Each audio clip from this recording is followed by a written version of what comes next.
माझ्या पाठीमाग इकडं तुम्ही पाहू शकता की आदिवासी प्रकल्प कार्यालय घोडेगाव यांचं कार्यालय आहे। त्या कार्यालयाच्या अंतर्गत 4 जिल्हे येतात, तहसील कार्यालय देखील आहे आणि या कार्यालयाच्या समोरच 3 दिवसापासून उपोषण आमरण उपोषण सुरू आहे। देसाई हटवा आणि प्रकल्प वाचवा असं शीर्षक या ठिकाणी देण्यात आलेलं आहे। अनेक लोक या ठिकाणी उपोषणाला पाठिंबा देत आहेत। आता शेतकरी संघटनेचे प्रभाकर बांगर देखील आले, त्यांच्या समेत कार्यकर्ते देखील आलेले आहेत। नक्की उपोषण करते आहेत, त्यांचं काय म्हणणं आहे ते आपण जाणून घेऊया। काय झालं नक्की? नाव काय तुमचं? माझं नाव सविता सदेव मते। जवळ घ्या, असं जवळ। माझं नाव सविता सदेव मते। मला 2 वर्षापूर्वी आदिवासी सेवक पुरस्कार भेटलेला आहे आणि एक आपण सामाजिक कार्यकर्ता असल्या कारणाने तो पुरस्कार मला याच्या अगोदर असणाऱ्या प्रकल्प अधिकाऱ्यांनी आपलं कार्य चांगलं पाहून अनेक आमदारांनी खासदारांनी शिफारस द्यायला त्याच्या उपरांत मला हा पुरस्कार भेटलेला आहे, आदिवासी सेवक पुरस्कार। आदिवासी सेवक पुरस्कार। आणि एक आदिवासी सेवक पुरस्कार भेटल्याच्या नंतर 1-2-4 महिन्यामध्ये मी ह्या साहेब नवीन आला त्याला भेटायला गेले आणि आपली एक संस्था आहे कृषिकांत आदिवासी शिक्षण संस्था आहे आणि माझा अनाथ आश्रम आहे। तर म्हणलं अनाथ आश्रमाला मला काही कुठल्या प्रकारचं ग्रँट भेटत नाही आहे साहेब, मला काहीतरी संस्थेला काम द्या। म्हणून मी त्यांना विचारणा करण्याकरता गेले तर त्यांनी एक फार विकृत पद्धतीने, एक वाईट पद्धतीने त्यांनी माझ्याशी संभाषण केलं, बोलणं केलं, हातवारे चुटके वगैरे असं इशारे करून की तुझ्यासारख्या आदिवासींना आम्ही विकत घेऊ, तू बाहेर निघ म्हणे। मी इथे जो आले तो पैसा कमवण्याकरता आलेले आणि तुला जर काही काम करायचं असेल तर मग पाकिट भर आणि मी सांगेल त्या ठिकाणी संध्याकाळी मला येऊन भेट। ही कुठली भाषा आहे? म्हणजे हा जर तुम्ही आदिवासी समाजाला एक आजही आज स्वातंत्र्य मिळूनच आपल्याला 76 वर्ष झाली आणि तरीही तुम्ही आदिवासी समाजाला जर या पद्धतीने विकृत दृष्टीने पाहत असेल तर हा आमच्यावर अन्याय आहे। आजही आमच्या काही महिला कर्मचारी आहेत जे आदिवासी आहेत, त्यांना एक जवळजवळ तुम्ही 100-200-150 किलोमीटरवरून तुमच्या घरी धुणं भांड्याचे कामं करण्याकरता नेतात आणि त्यांची ड्युटी काय आहे ते शाळेवरती आहे का। आमच्या मावळ तालुक्यामध्ये आमच्या आदिवासी मुलं जी बोलकी नाहीत, जो लाजरा बुजरा समाज आहे आमचा, त्या मुलांवरती लैंगिक अत्याचार झाले। काय काय केलं त्या अधीक्षकावरती किंवा त्या शिक्षकांवरती? काहीच केलेलं नाही आहे।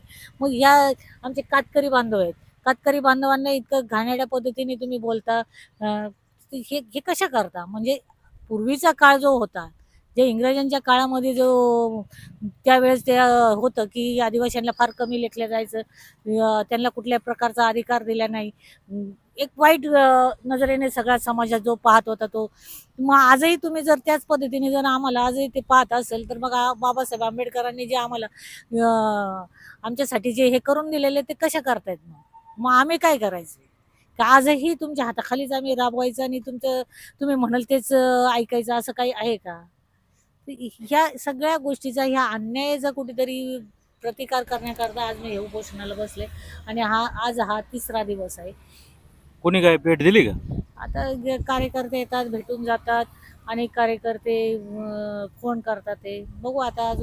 अजून तर काही त्याच्यावरती हे नाही झालेले। मते मॅडम, तुम्ही जो सांगताय प्रकार घडला तो किती दिवसापूर्वी घडला होता? हा याला जवळजवळ 3 महिने, 2024ला किती 8वा का 9वा महिना होता ना, 9वा महिन्यामध्ये। मग आता 6 महिने झाले त्याला। 6 महिने। मग 6 महिन्यापासून आम्ही मंत्रालयाच्या चक्रा मारतोय, पुन्हा म्हणजे अनेक मंत्र्यांना भेट देऊन त्यांना आम्ही अर्ज देतोय की हे असं झाले, असं झाले। कोणीही दखल घ्यायला तयार नसल्या कारणाने आज आम्ही उपोषणाला, आमचा शेवटचा पर्याय मग आमरण उपोषण। म्हणजे 6 महिने तुम्ही तक्रारी करत होतात, त्याचे काही पुरावे आहेत का? आहेत ना, आहेत, पत्रावर सगळे आहेत, सगळे पत्रव्यवहार आहे। काय झालं त्याच्यावर?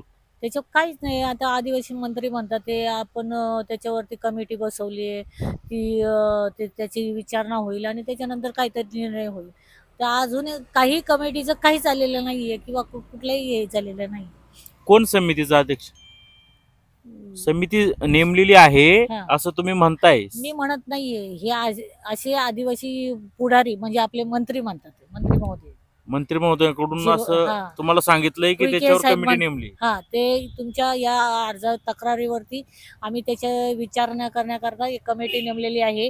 त्याचा तपास करण्याकरता कमिटी नेमलेली आहे. पण ती कमिटी कोण आहे आणि त्या कमिटी आजपर्यंत का नाही त्याची दखल झाली, काही झालं याच्यावरती कोणी काही बोलत नाहीये. आम्ही अनेक वेळा विचारणा केली, आदिवासी मंत्र्यांनाही हे केलं, जिरवाळकर साहेब आहेत त्यांनाही हे केलं. जिरवाळकर साहेब आमच्या आदिवासींचं नक्कीच हे भाग घेतात आहे, परंतु त्यांनाही हुईके साहेब कुठेतरी अजूनही दाद देत नाहीये. हुलके कोण? हुईके आदिवासी उईके मंत्री. असं व्यवस्थित विचार. हुईके उईके आदिवासी उईके. मंत्री. हा. तर ते काय आता कमिटीचा काय निर्णय होईल तो निर्णय होईल. आता आम्ही तर आम्हाला तर कुठेतरी न्याय मिळायला पाहिजे हीच आमची मग अपेक्षा आहे. तुम्ही आता 6 महिन्यापूर्वी तिथं गेला होतात हा, तुमच्या याला अनाथाश्रम आहे का वृद्धाश्रम आहे? माझा अनाथ आश्रम आहे आणि माझी संस्था आहे. तर माझ्या अनाथ आश्रमाला कुठल्याही प्रकारचं शासकीय ग्रँट नाहीये. तर मी एक या कार्यालयामार्फत जे टेंडरची कामं निघाली जातात ते टेंडरची कामं तुम्ही मला अनाथ आश्रमाला कुठल्याही प्रकारचं मानधन किंवा काही देऊ शकत नाही, तर मला कामं द्या. माझ्या कसली कामं? संस्थेला पेस्ट कंट्रोलची म्हणा, पाण्याच्या टाक्या साफ करायची किंवा कुठल्याही प्रकारचे म्हणजे ज्या आश्रमशाळा आहेत तिथे ट्यूबलाईट लावायच्या किंवा कलरिंगचं काम, अशा पद्धतीची कुठली जी कामं असतात ती कामं द्या म्हटलं. याकरता मी मागणी करण्याकरता गेलो. काय ते काम कसं करणार तुम्ही? म्हणजे टेंडर घेऊन करणार का? टेंडर घेऊन मग करणार. तुम्ही टेंडर भरायचं ना मग. मग टेंडर भरलं होतं त्यांनी. म्हटले की तुझंच एकटीचं टेंडर आले, बाकीच्यांनी टेंडर भरले नाही, आम्ही तुला देऊ शकत नाही. डायरेक्ट माझी कागदपत्र फेकून टाकले आणि ज्या वेळेस तुला जर टेंडर पाहिजे असेल तर एक पाकिट भर आणि संध्याकाळी ये मला म्हणले, मी सांगेल त्या ठिकाणी. मग आता हे पाकिट भरून त्यांना भेटायला जाऊ का? कोणत्या कामाच्या टेंडरचं तुम्ही भरलं होतं? आम्ही भाजीपाल्याचे टेंडर भरलं होतं. म्हणजे काय करायचं? फळ पुरवठा, म्हणजे ज्या आश्रमशाळा आहेत त्या आश्रमशाळांना भाज्या पुरवायच्या आणि फळं पुरवायची, अंडी पुरवायची. तर याचा मी टेंडर भरलं होतं. मग आणि शिवाय त्यांच्याबरोबर चर्चा करून ऑफिसच्या सगळ्यांशी चर्चा केली. टेंडर कसं भरायचं, काय करायचं हे त्यांनी मला माहिती दिली, अर्ज दिले. आणि मी टेंडर भरल्याच्या नंतरला ज्या दिवशी टेंडर ओपन व्हायचं होतं त्या दिवशी त्या ऑफिसलाच कोणी नाही. अतिशय केवळ एक आदिवासी महिलेने टेंडर भरलं हे त्यांना मान्य नाही म्हणून त्यांनी तुमच्या सोबत इतरांनी टेंडर भरलं असेल ना? इतरांनी कोणी भरलं का ते नाही मला सांगता येत नाही, पण मी भरलं म्हणून त्यांनी ते नाटक केलं.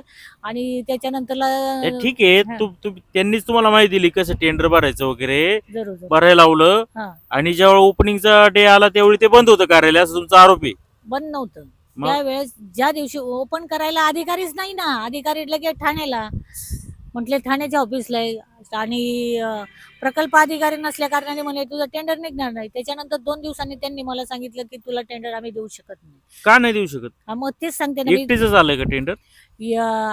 आता एकटीचं आलं की अनेक जणांचं आलं हे मी नाही सांगू शकत, कारण मी भरलो होतं एवढं मला माहिती. मी त्याची विचारणा करायला गेले तर त्यांनी मला डायरेक्ट सांगितलं की तू पाकिट भर आणि आम्ही सांगेल त्या ठिकाणी तू ये. पण शक्यता आम्ही म्हणले हे तुमची तोंड, आदिवासींची तोंड बघायला इथे येऊ शकत नाही.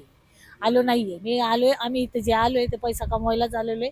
त्यामुळे तू सांगाल तसं ऐकलं तर ठीक, तुला कामं मिळायला जातील, नाही तर आम्ही तुला कुठल्याही प्रकारचं कोणतंही काम देणार नाही. तुम्ही आदिवासी आहे, त्यांना कसं काय माहिती? मला पुरस्कार भेटलेला आहे. मी त्यांना आदिवासी माणसाला नावावरनं सुद्धा ओळखल्या जातं की हा कुठल्या जातीचा असू शकतो बोलण्यावर. तुमचं आडनाव मत आहे याच्यावर हा. कसं काय ओळखायचं तुम्ही कोणत्या काळचे? मी तर नाही ओळखू शकत. नाही, आता आदिवासी मी त्यांना ते आयडेंटिटी दाखवलं, माझे जातीचे दाखले दाखवले होते. यापूर्वी तुम्ही दाखला होता का दाखवले जातीचा? होते, नक्कीच दाखवले होते. आणि ते पुरस्कार भेटला म्हणून ते नवीन अधिकारी आला म्हणून त्याला ते पहिल्यांदा आम्ही भेटायला गेलो तेव्हा त्यांना ते दाखवलं की म्हणजे तुम्ही आदिवासी समाजाच्या आधी कल्पना त्यांना होती? होती, नक्कीच होती. पाकिट भर म्हणजे काय? पाकिट भर म्हणजे त्यांची टक्केवारी भरायची आणि त्यांना अगोदरच भेटायला जायचं. ही व्याख्या कोणी केली? ही प्रकल्प अधिकारी यांनी केली. ते काय फक्त तुम्हाला म्हणले पाकिट द्या आम्हाला एवढंच म्हटले ना? हा. ते अजून काय बोलले? नाही, पाकिट घेऊन तुम्ही आम्ही सांगाल त्यावेळेस तुम्हाला तिथे यावं लागेल. पाकिट घेऊन मी बोलवेल म्हणजे पाकिट म्हणजे टेंडरचं पाकिट का नाही, पोस्टाचं पाकिट? कसलं पाकिट? त्यांच्या टक्केवारी पैशाचं पाकिट. असं ते तुम्ही म्हणले का ते म्हणतात? ते म्हणले. पैशाचं म्हणले का? हो, पैशाचं म्हणते. किती रुपये पाकिट टाकायचे त्या? म्हणजे जितक्या रकमेचं टेंडर असेल तितक्या रकमेची ते टक्केवारी ठरवणार आणि त्या टक्केवारीनुसार आम्ही ते पैसे त्या पाकिटमध्ये घालवायचे आणि त्यांनी सांगेल त्या ठिकाणी आम्ही जायचं. तुम्ही अँटी करप्शनला समजा पैशाची मागणी होती त्या अँटी करप्शनला फोन करायचा ना. एनटी काही फोन केलं येतात लगेच ते 3 तासात. आता इथं सगळेजण हे असे करप्ट अधिकारी भेटल्यानंतरला आम्हाला ते भेटतील नाही भेटतील त्या भीतीने आम्ही तुमच्याकडे काय पुरावा? बरं ठीक आहे, नाही केला फोन तुम्ही अँटी करप्शन, तुमच्याकडे काय पुरावा आहे त्यांनी पैसे मागितल्याचा? माझ्या बरोबर माझ्या अनाथ आश्रमातल्या एका मुलाला म्हणजे त्याला तब्येत ठीक नव्हती म्हणून त्याला सोबत घेऊन आले होते की इथे डॉक्टरकडे दाखवेल आणि मग आपण ऑफिसला भेट देऊन घरी जाऊ. या दृष्टिकोनाने तो माझ्या सोबत होता. तो मुलगा 6वीला आहे. तो मुलगा त्या कॅबिनच्या बाहेर उभा होता आणि तो ऐकत होता. तो तो घरी गेल्यानंतर त्याने सगळ्यांना सांगितलं की अधिकाऱ्यांनी मॅडमला आपल्या मॅडमला बोललोय, आपण सगळी मुलं जाऊन त्याला धरून आपण का आमच्या मॅडमला बोललात तुम्ही असं म्हणून विचारायला जाऊ म्हणून तो मुलगा सगळ्यांना सांगतोय तिथे आश्रमामध्ये. ते म्हटले की टेंडर पाहिजे असेल तर पाकिट भरा, बरोबर आहे, टक्केवारी द्या. काय टक्केवारी काय असेल तो. मग नंतर तुम्ही काय उत्तर दिलं त्यांना? त्यांना बोलले म्हणले हे तुम्ही जे आदिवासी समाज पुरस्कार मिळालेल्या महिलेशी तुम्ही असं जर वाचा करत असत तुम्ही सामान्यांना कसं हे करत असेल तर त्यांनी डायरेक्ट सांगितलं की आम्ही असं काही हे ओळखत नाही. तुमच्या म्हणजे आदिवासींना आम्ही जुमानत नाही. इथं जे आलोय ते आम्ही तुमची तोंड बघायला नसून आम्ही पैसे कमवायला आलेले, त्यामुळे तू जास्त बोलायचं नाही, निघ बाहेर, असं बोलले ते. असं डायरेक्ट त्यांनी व्याख्या केली. मग तुम्ही काय उत्तर नाही दिले त्यांना? मी म्हणलं तुम्हाला मी आदिवासी काय आहे ते तुम्हाला एक दिवस नक्की दाखवेल, तुम्ही माझ्याशी असं बोलू नका. एवढं मी केलं आणि बाहेर निघून आले. माझी मानसिकताच बिघडून गेली. काही असं काय मानसिक धक्का बसला त्यांच्या, मानसिक धक्का बसला अक्षरशः. मला अक्षरशः रडू आलं त्यावेळेस. का जिथे मला पुरस्कार भेटला तिथे त्या अधिकारी असं गलिच्छ वागणी पद्धतीने बोलतात ते म्हटल्यानंतर मला ते फार मोठं. ते एवढा जातीवरून बोलले. मग तुम्ही इथं गोडेगाव पोलीस स्टेशन जवळच आहे ना? पोलीस स्टेशनला आम्ही गेलो होतो. पोलीस स्टेशननी तक्रार घेतली नाही. उलट तिथे तक्रार द्यायला गेला, अर्ज वगैरे आम्ही दिलेले आहेत आणि काय म्हणतात त्याला तिथं आम्ही अर्ज दिला, तक्रार अर्ज म्हणून. या अधिकाऱ्यांनी खोटे नाटे काय काय आम्हाला आरोप करून कोटीचं नोटीस काढले आमच्यावरती. म्हणजे त्या देसाई म्हणून आहेत ते, त्यांनी तुम्हाला नोटीस काढले बदनामीचं नोटीस काढले की 1 कोटी नोटीस काढले. आता 1 कोटी काय नोटीस म्हटले? नोटीस आता त्यांनी सांगितले की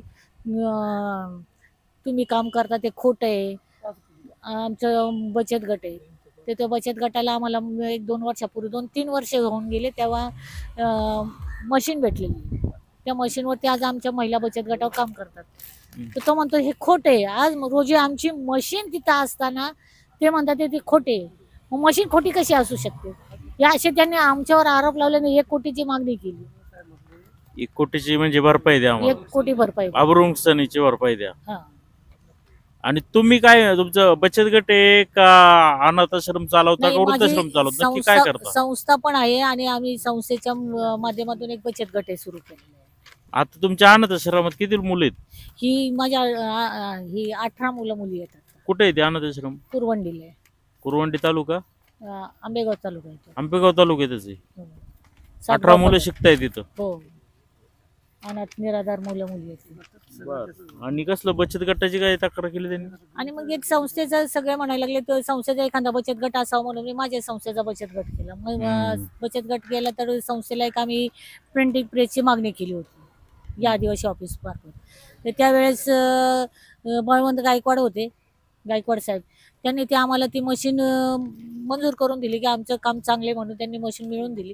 आणि त्या मशीनच्या मार्फत आज आमच्या महिलांचं काहीतरी रोजीरोटीचं काम चाललंय.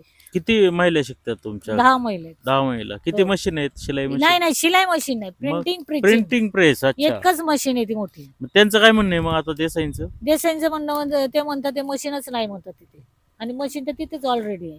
आता त्यांचं जर म्हणणं असेल की मशीन खेडेगावात नसून जर शहरा ठिकाणी मशीन असावी तर शहरा ठिकाणीचं भाडं आम्हाला परवडत नाही, महिलांना येण्या जाण्याचं परवडत नाही. त्या मशीनला काय शासनाने अनुदान दिलं? अनुदान दिलं होतं. किती रुपये दिले ते? त्याला हे 75% अनुदान होतं. किती मिळाली? मशीनची किंमत काय? त्या मशीनची किंमत 5,30,000 आहे. मग त्यांचं म्हणणं आहे ती 5,30,000 मशीन तुम्ही घेतलीच नाही. मग ती मशीन आहे याचा पुरावा आहे तुमच्याकडे? मशीनच तिथं आहे ऑलरेडी, तर काय अजून पुरावा देऊ? ती मशीन काय हलवणार का? त्याला 10-20 माणसं जेव्हा ढकलतील तेव्हा हलेल. कुठे आहे ती मशीन? कुरवंडीला आहे मशीन. हो. आणि आज रोजी त्या मशीनवरती काम करतात आमच्या महिला.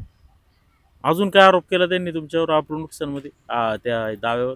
की ही लोकांना ब्लॅकमेल करते आणि पैसे उगवते. मला या मुद्द्यावर आहे ना असं ठासून बोलायचंय की जवळजवळ आज 20 वर्ष झालं आम्ही साहेब आपण या कार्यालयात येते. मग याच्या अगोदर अनेक अधिकारी येऊन गेले, त्यांनी कधी कोणी म्हटलं नाही का हिने आम्हाला ब्लॅकमेल केले म्हणून. हाच अधिकारी कसं काय म्हणतो की ब्लॅकमेल केले? किंवा दुसरे कर्मचारी आहेत जे एनबीतून आमच्या महिलांना आम्हाला काही योजना देतात, मग ते का म्हणत नाहीत की ब्लॅकमेल करून आमच्याकडनं कामं करून घेते. म्हणजे तुमच्यावर त्या 2 आरोप झाले. एक तर तुम्ही शासकीय अनुदान मिळवलं मशीन तुमच्याकडे नाही असं त्यांनी आरोप केला. दुसरा आरोप असा आहे की तुम्ही ब्लॅकमेल करता. अजून काय आरोप केलाय? नाही आता ही खोटं बोलते, प्रत्येक ठिकाणी खोटं बोलते.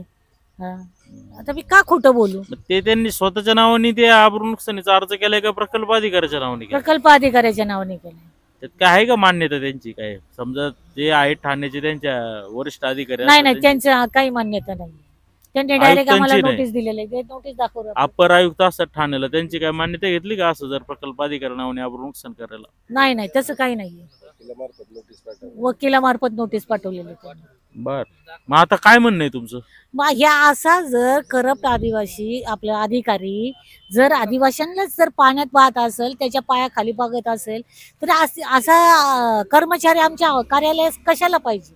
जो आमच्या महिलांना जर इतकी त्याची दहशत आहे की एकही आदिवासी त्या ऑफिसला जाता कामा नये. कोणच आदिवासी त्या ऑफिसला जात नाहीये, तर मग अशा वेळेस काय करायचं? बोलण्याची भाषा उग्रट आहे असा आरोप केलाय तुम्ही. मग त्याची उघरट आहेच आहे, मुळात तो उघरटच आहे. आता इथे बाकीचे लाभार्थी बसलेले त्यांना तुम्ही विचारू शकता, बघू शकता त्यांच्याकडे. की त्यांनी आणि या नोटीसला आपण कधी कोर्ट कचऱ्या पाहिलेल्या नाही. त्यावेळेस जे कोर्टातून ही नोटीस त्यांनी आली तिथंच आम्हाला असं वाटलं की आता काही आपल्याकडे खरं नाही. एकतर आदिवासी समाज हा असा आहे की त्याच्याकडे वखारी आली तर सुपारी नसते. नाही, पण सरकारी अधिकारी समजा ठीक आहे, ते सरकारी काम करत असताना काय झालं तर ते असं वैयक्तिक असं नोटीस देता येतं का परमिशन घेता येते काय? तुम्हाला काय माहिती नाही? ही कायद्याचा हा कुठले माहिती नसल्या कारणाने आम्ही घाबरले गेलो ना. मग कायद्याचा हा अभ्यास नसल्या कारणाने आपण घाबरले गेलो. पण ज्या वेळ तो अनेक वेळा आपल्याला त्रासच देऊ लागला, कुठल्या ना कुठल्या गोष्टीने खोड्याच काढू लागला, तर त्यामुळे मग कुठेतरी आपण पाऊल उचलणं भाग पडलं. बर, नाईलाज झालाय तुम्हाला? नाईलाज झाले, अतिशय कारवाई व्हावी अशी मागणी. मग ही कारवाई झालीच पाहिजे. हा त्रासच आहे. सरळ मागावर लोक असतात, तर आपण जिथं जाईल तिथं जर तू माणसं पाठवता आमच्या मागावरती, ही कुणाला भेटते, काय करते, हे कशासाठी? मग ह्या काही गोष्टी तू आमचं त्याचं म्हणणं आहे मी सांगल तेच तुला ऐकावं लागणार आणि तुला नाही शेवटी मग माझ्या पायाजवळच आणणार. म्हणजे ही कुठली भाषा? आजही तुमची दडपणशाही, हुकुमशाही चालते का? आता यामध्ये जर नीट पाहिलं तर त्यांनी भाजीपाला, केळी, गोड पदार्थ, बोकडाचे मटण, चिकन, अंडी निविदा मागवली होती. हो. कशासाठी? आश्रमशाळासाठी, बरोबर आहे का? हो. किती आश्रमशाळासाठी? तर 7 आश्रमशाळासाठी. याच्यामध्ये फक्त तुमचा एकट्याच अर्ज आला. कृषी कांता तुमचंच आहे ना बचत गट? काय ती संस्था. त्यामुळे तुमची निविदा रद्द केली असं त्यांचं म्हणणे. तुम्ही वाद का घालताय त्यांच्याशी? मी त्यांच्याशी वाद का घालू? जर तुमच्या आया बहिणीवर जातीवरनं जर तुम्हाला कोणी बोलवत तर तुम्ही बोलणार आहे का नाही? एकदा ऐकून घ्याल, दुसऱ्यांदा ऐकून घ्याल, तिसऱ्यांदा ऐकून घ्याल का? मग हा जर सतत मला डिवचत असेल तर मग मी त्याचं काय ऐकून घेऊ? विषय येतो ना प्रत्येक गोष्टीला. आता हे तुम्ही हे देऊ नये किती दिवस झालेत, त्याच्यानंतर प्रत्येक महिन्याला 4-4 वेळा जर अधिकारी या प्रकल्प कार्यालयाची माणसं येऊन मशीन तपासत असेल, बचत गटाच्या महिलांना डिवचत असेल, मला डिवचत असेल, तर आम्ही किती सहन करायचं आणि का सहन करायचं? त्यांचं असं म्हणणं याच्यामध्ये का राजाराम गाडेकर नावाच्या एका लिपिकावर तुम्ही तक्रार केली आणि तक्रार तुम्ही मागं पण घेतली. काय झालं? तक्रार केली मग त्याने आहे ना, गाडेकर नावाचा जो आहे व्यक्ती, बरोबर 19/6/2024 रोजी तक्रार घेतली आणि 1 महिन्यानंतर 27 आहे ना आमची गाडेकर वरती म्हणजे तक्रार करताना माघारी घेता तुम्ही असं त्यांनी आरोप केला. त्यांनी केलाय आरोप. त्याची तक्रार ज्या वेळेस केली त्याची बायको पोरं सगळी आमच्या घरी येऊन ठाण मारून जर हातापाया जोडू लागली तर आपल्याला कुठेतरी आपल्याला स्त्रीची कणवळ आहे का नाही, आपल्या हृदयात काय आहे का नाही दया माया. आणि मग यांची बी पत्नी हातापाय पडेल, मग तुम्ही माफ करणार का? त्याची पत्नी येणारच नाही. त्याची पत्नी म्हणते हा आहेच राक्षस. त्याची पत्नी डायरेक्ट मला म्हणते की हा राक्षस. वैयक्तिक जाऊ द्या विषय आपले, तुमच्याशी काय त्याची जाऊ द्या, ते वैयक्तिक नका बोलू तुम्ही, वैयक्तिक विषय नाही हा. आता त्यांनी असा एक आरोप केला का न्यूक्लियस बजेट अंतर्गत फिटिंग मशीन प्रेसचा तुम्हाला लाभ दिला, पण त्या जिथं गाळ्यामध्ये तुम्ही सांगितलं तिथं कोणतंही ते मशीन नाहीये. तुमचं काय त्याच्यावर म्हणणे? मशीन तिथल्या तिथंच आहे, तिथंच आहे. मी सांगते काय, ते मशीन हलवायला 10 ते 20 लोक लागतात. खोटं लिहिलंय का हे? खोटं लिहिलेलं. आज रोजी सगळे येऊन बघा ना तुम्ही, मशीन तिथल्या म्हणजे तुम्ही तक्रार केल्याच्या कारणावरून तुमच्यावर दबाव आणण्यासाठी हा देसाई यांनी वकिलामार्फत एक तुम्हाला बदनामीचा दावा पाठवला, जेणेकरून तुम्ही माघारी घ्यावी, दबाव घेऊन, असं तुमचं म्हणणं आहे? असं तुमचं म्हणणं आहे? बरोबर. कायद्याचा अभ्यास नसल्या कारणाने याला तुम्ही घाबरून या भीतीपोटी तुम्ही माघार घ्याल. 1 कोटीचं नोटीस पाठवलं, त्यांना वाटलं की आता त्या भीतीने हे लोक माघार घेतील. नाही आता ठीक आहे. आता मग 3 दिवस पासून तुम्ही उपोषण करत आहात, कोणी वरिष्ठ अधिकारी आले होते का? तहसीलदार किंवा पोलीस किंवा काही? एक मिनिट, आता आपण बांगर साहेबांशी बोलू. मी आता एक अर्धा तासापूर्वी आलोय आणि ज्या दिवशी उपोषण चालू झालं त्या दिवशी सुद्धा आम्ही या ठिकाणी आलो होतो. आम्ही पहिल्याच दिवशी या उपोषणाला पाठिंबा दिलेला आहे आणि मी आता आल्या लगेच तहसीलदारांशी फोनवरून बोलणं केलं आणि तहसीलदार साहेबांना मी सांगितलं की इथं उपोषणकर्त्यांची तब्येत खालावत चाललेली आहे, 3रा दिवस आहे आजचा. ते मला म्हटले मी 2 तासामध्ये तिथं येतोय, त्याच्याच संदर्भामध्ये आमची चर्चा चालू आहे आणि आल्यानंतर आपण त्याच्यावरती निर्णय घेऊ, त्यांच्या ज्या मागण्या आहेत त्या संदर्भामध्ये कार्यवाही करू, असं तहसीलदारांनी आम्हाला या ठिकाणी सांगितलेलं आहे. आणि तहसीलदार येतपर्यंत आम्ही पण या ठिकाणाहून जाणार नाही. आम्ही स्वाभिमानी शेतकरी संघटना पहिल्या दिवसापासून उपोषणकर्त्यांच्या पाठीशी आहे. आता या प्रकल्प अधिकारी कार्यालयात काय काय चालतं माझ्यासारख्याला सुद्धा बरंच माहिती आहे, कारण मी आदिवासींमध्ये मोडत जरी नसलो तरी सर्वसामान्य गोरगरीब लोकांसाठी आम्ही नेहमी काम करतो. आदिवासींच्या प्रत्येक प्रश्नावरती तुम्ही पण साक्षीदार आहेत. प्रत्येक प्रश्नावरती आम्ही आवाज उठवलेला आहे आणि प्रत्येक त्यांच्या आंदोलनामध्ये आम्ही सहभाग घेतलेला आहे. इथं फक्त पैशाची भाषा चालते. आता ही गरीब मंडळी आहेत, यांच्याकडे काही टक्केवारी द्यायला, कमिशन द्यायला पैसे नाही. यांची टेंडर कशी होतात, कोणाला कामं दिली जातात, कसं हे सगळं आम्हाला ऐकून माहिती आहे आम्हाला.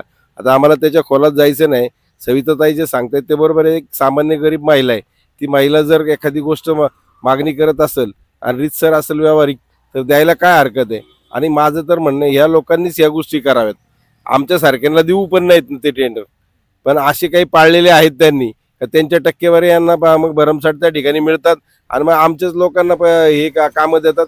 हे सगळे प्रकार माहिती आहेत. आता पाठीमागं दुधाच्या बाबतीमध्ये जे आळ्या निघाल्या त्याच्यात आम्हाला अशी नोटीस होती, त्या नोटीसला आम्ही घाबरत नाही, त्याला आपण उत्तर देऊ ना. ते काय असं काय त्यांनी वकिलामार्फत नोटीस पाठवली तर त्याला एवढं घाबरायचं काही कारण नाही.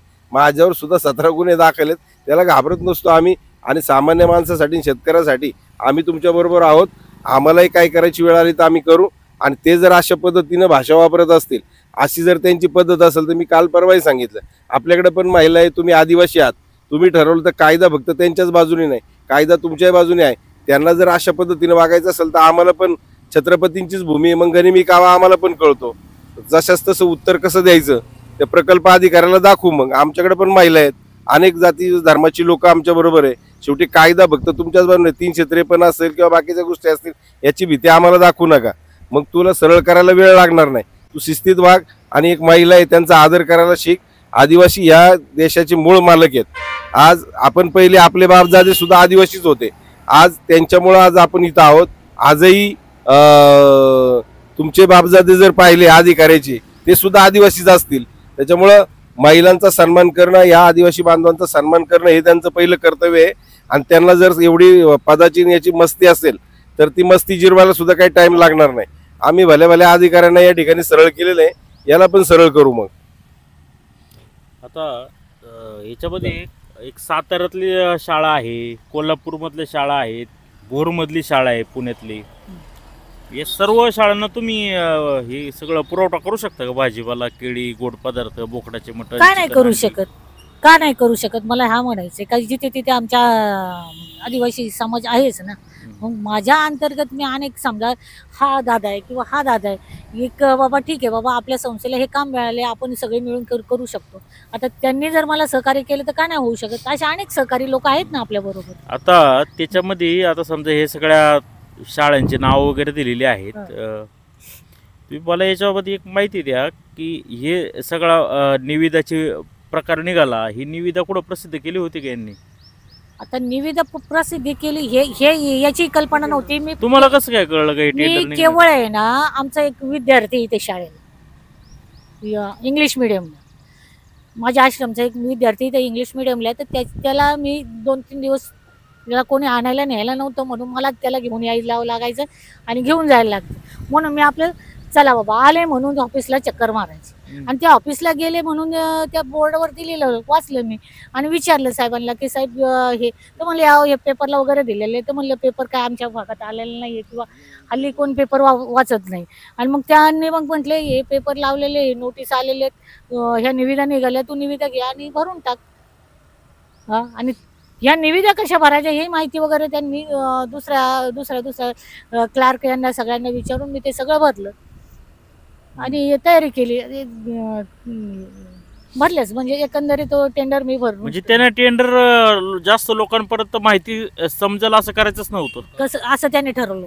आणि अजूनही त्याच्यानंतर म्हणजे जुन्या जो कोण ठेकेदार आहे त्याला मुदतवाढ भेटेल. हा बस त्याला मुदतवाढ भेटेल. माझा तसंच अर्थ नाही निघतो नाही, ना. त्याच्यानंतर आहे ना एक काही मला वाटतं महिना किंवा असा थोडासा फार फरक निघाल्याच्या नंतरला क्रीडा साहित्यांचं टेंडर निघालं होतं. इन्क्वायरी लावली ना, सगळी लपडी बाहेर येतील यांची. लय प्रकार चालू होती. ऐका ना, क्रीडा साहित्याचं टेंडर निघालं. मग हे टेंडर सुद्धा त्याने कुठं प्रसिद्ध केलं नाही, काय नाही. त्यांनी बाहेरून ठेकेदार आणले आणि त्यांना परचापर. मग या तालुक्यातले ठीक आहे, मला एक नाही दिलं, या तालुक्यातले ठराविक ठेकेदारांनाच कसं माहिती पडतं का ते रोज येतात या ऑफिसला, त्यांनाच कसं पत्र या पेपरमध्ये बातम्या आलेल्या कळतात. बर, आपण सामान्य माणूस जेव्हा म्हणजे हा. हे ठीक आहे जेवणाचं ह्याच्यात पण असं गोपनीयता पाळली जेणेकरून लोकांनी टेंडर घेऊ नये. तुम्ही इथं आणायचे, इथं येत होता त्यामुळे तुम्हाला माहिती कळली. हा. आता तुम्ही एक आरोप केला का क्रीडा साहित्याचा, हा. ते काय होतं? कसं क्रीडा कळलं साहित्य तुम्हाला? म्हणजे सगळ्या आश्रमशाळेतल्या विद्यार्थ्यांना जे क्रीडा स्पर्धा होतात त्यावेळेस त्यांना क्रीडा साहित्य ते पुरवठ्याचं एक टेंडर निघतं. यांनी मग ते टेंडर सुद्धा गपच्या गप म्हणजे पब्लिश लोकांना कळलं नाही असं पब्लिश केलं. फक्त तिथे बोर्डवरती लावलं, ठराविकच माहिती व्यक्तींना माहिती झालं. आता आमच्या सारख्यांना आम्ही विचारलं, नाही म्हणे ते तुझ्या बच्ची काम नाहीये, तू करू शकत नाही, तू हे टेंडर भरू नको. ठीक आहे, मी नाही भरलं. पण आता हा एक ठेकेदार आहे, हा एक ठेकेदार, असे 4 ठेकेदार आहेत. आपण मानले समजा एक 4 ठेकेदार आहेत. त्याच्यातले एकाच ठेकेदाराला कसं काय माहिती ते टेंडर भरायचं आणि त्यालाच का मंजूर होतं, बाकीच्यांना का नाही होत, हे मला म्हणायचं. म्हणजे आणि टेंडर भरायचं चुकलं तर बात करतात. हा. म्हणजे मुद्दाम अशा क्लिष्ट लिहिलेलं असतं का टेंडर मध्ये, काही तुम्हाला भरताच आलं नाही पाहिजे व्यवस्थित असं नाही, असतं का? आजपर्यंत जे झालंय ना, आजपर्यंत जी कामं झालीत, त्याची टेंडर दिलेत सगळीच, या सगळ्याची जर इन्क्वायरी झाली ना, हे सगळं दूध का दूध आणि पाणी का पाणी होईल. याच्यामध्ये सगळा मोठा भ्रष्टाचार आहे. जो ठेकेदार आहे त्यालाही फायदा पोचतोय, यांना यांची टक्केवारी चांगली मोठ्या प्रमाणात मिळते, बाकीच्या लोकांना त्यांचा वाटा मिळतोय. फक्त आदिवासींच्या नावाखाली आदिवासींना सुविधा पुरवल्या जातात, सगळ्या सेवा पुरवल्या जातात, पण याच्या पाठीमागं यांची घरं भरण्याचा कार्यक्रम चालू आहे. आणि खरे करप्टेड लोक ही आहेत आणि खऱ्या आदिवासींना तसा लाभ मिळाला पाहिजे आणि त्यांनाच ती कामं मिळाली पाहिजे असं आमचं म्हणणं आहे. मागं दुधाच्या बाबतीमध्ये जो प्रकार घडला त्यावेळेला आम्ही तेच म्हणणं होतं आमच्या लोकांना देऊच नका ना, त्यांच्याच लोकांना. आता ह्या लोकांनी किती दिवस गरीब राहायचं, त्यांनाही शिकू द्या ना, त्यांनाही करू द्या ना. टेंडर भरण्यात काही चूक नाही, भरू शकते टेंडर, हा. काही हरकत नाही. पण- पण विशिष्ट लोकांना टेंडर मिळेल असं पण जे ठेकेदार जे आहेत बघा, हा. ज्यांनी आजपर्यंत कामं घेतलेली आहेत त्यांची जर माहिती घेतली तर हे सगळे कोण आहेत हे लगेच पुढे येईल तुम्हाला. ही सगळी साखळी आहे आणि मिली भगत आहे आणि त्याच्यामुळे अशा पद्धतीने पद्धतशीरपणे मॅनेज करून कार्यक्रम चालू येतो. आणि वर चोर तर चोर वर शिरजोर अशी पद्धत आहे. आणि मग ह्या गरीब लोकांना, साध्या लोकांना, मग यांना असं वाटतं हे काय किडे मुंगी आहेत, अशा पद्धतीने वर्तन करायचं, महिलांशी असभ्य वर्तन करायचं. गरीब लोक आता ते साधे राहणीमान आहे, त्यांची कपडे साधी आहेत, मग त्यांना असं तुच्छ लेखायचं, त्यांची हेटाळणी करायची. म्हणजे अरे ही माणसं नाहीत का? म्हणजे तुम्ही अधिकारी झाले, मोठे झाले, ते गरीब झाले म्हणून तुम्ही त्यांना कसे पर असं फालतू समजणार का? आणि म्हणून एवढी मस्ती आणि मगरुरी जर असेल तर अशा अधिकाऱ्यावर कारवाई झाली पाहिजे, ही आमची मागणी आहे. आणि आम्ही देखील आजपासून पूर्णपणे सक्रिय त्यांच्याबरोबर आहोत, कारण चुकीच्या गोष्टीला अजिबात आम्ही पाठबळ देणार नाही. जर सविताताईंचं काही चुकत असेल तर त्यांनी जाहीरपणाने इथं बसावं. तहसीलदारांना आम्ही बोलवले, त्यांनी समोर यावं आणि काय जे असेल दूध का दूध आणि पाणी का पाणी होऊ द्या ना. जर यांचं चुकत असेल तर ठीक आहे ना, त्यांनी समोर येऊन बसावं, बोलावं, आणि तो जर चुकीत सापडला तर त्याच्यावर कारवाई झाली पाहिजे. ही रास्त मागणी या लोकांची आहे आणि त्याच मागणीला आमचा या ठिकाणी पाठिंबा आहे. बोलायचं का अजून काही? झालं बस आता.